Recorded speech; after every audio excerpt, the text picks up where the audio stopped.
Hey everyone. You know, AI innovation seems to be moving at a million miles an hour, right? But if you look closely, there's actually a structure to all this chaos. Today, we're going to peel back the layers of that innovation, all the way from the code a developer writes every day to the absolute future of computing itself. So, that's the big question, isn't it? Where does all this innovation really come from? It's not just about one company dropping some massive new model. Nope. The real progress, the stuff that actually changes how we all work and build things, it's happening all over the place, on a bunch of different levels, all at the same time. And that's exactly how we're going to break this down today. Think of it like a story told in layers. We're going to start right at the ground level, with the tools developers are using right now, and then work our way up to the mind-blowing research that's shaping our future. So let's dive into layer 1. All right, so our first stop is the most immediate, most tangible layer there is, the developer's daily workflow. This is where even tiny little changes can have a huge ripple effect on productivity and, honestly, just making cool stuff. And you want to see a perfect example? Look no further than GitHub. They've been completely rethinking how their AI tools talk to us. I mean, look at this. The old way was so rigid, right? The AI would just make a guess like, okay, player versus AI on medium difficulty. But the new way? It's adaptive, it actually asks you what you want. It's based on elicitation, which is just a fancy way of saying it has a conversation with you. So you get Chris versus AI on hard. It's a subtle shift, but it's massive. The AI stops assuming and starts collaborating. So what does that actually look like in the real world? Well, GitHub is basically turning its AI, the multimodal copilot, or MCP, into a real partner. It's smart enough to ask for info it's missing instead of just plowing ahead. They've even streamlined their own tools from 8 down to 4 just to make it less confusing for the AI. And get this, it can literally pause what it's doing to ask you for input.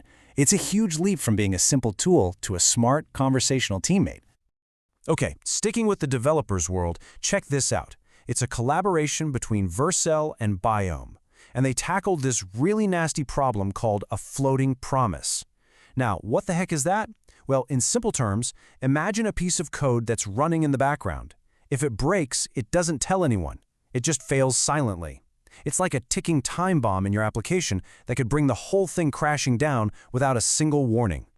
So to fix this, Vercel's engineers did something pretty cool. They basically turned it into a game to see who could find the most creative ways to break their own fix. And they found 12 super complex, sneaky edge cases, the kind of stuff you'd never find on your own. By finding and patching these holes, they made their rule incredibly strong, not just for them, but for the entire open source community. This is that crucial ground-level innovation. Okay, so now let's zoom out a bit and look at how the bigger picture, the actual blueprints for AI systems, are changing. Okay, let's move up one layer. We're getting into the new blueprints for AI. This isn't about tweaking a single tool anymore. We're talking about entirely new ways to design and roll out whole AI systems. And Docker just came out with this really fascinating hybrid model.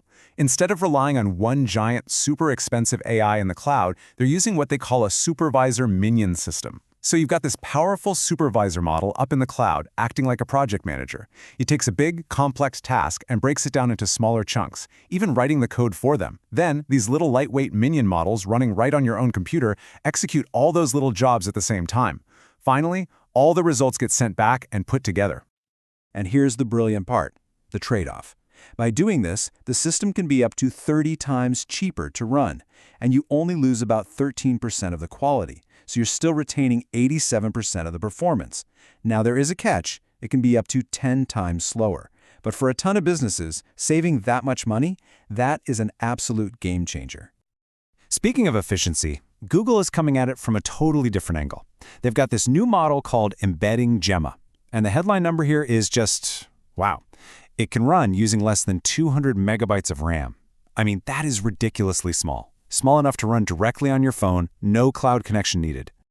So what's the secret sauce here? It's all about how it understands language. It uses a technique called bidirectional attention. Just think of it like reading a sentence forwards and backwards at the same time to really get the full context. This makes it an amazing encoder, which is perfect for stuff like search, and it does this in over 100 languages. We're talking about putting seriously sophisticated AI onto devices all over the world. Okay, time to zoom all the way out, to the highest layer. This is the foundational, blue sky research that's going to define the next decade of computing. This is the deep, patient, fundamental work that makes all the other layers we've talked about even possible. IBM's research team just got some major funding for projects that are, frankly, mind-bending.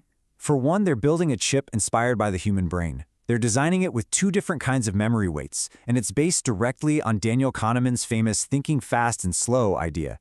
You've got fast weights for the quick, gut reaction stuff, that's your System 1, and then slow weights for the deep, long-term reasoning, your System 2.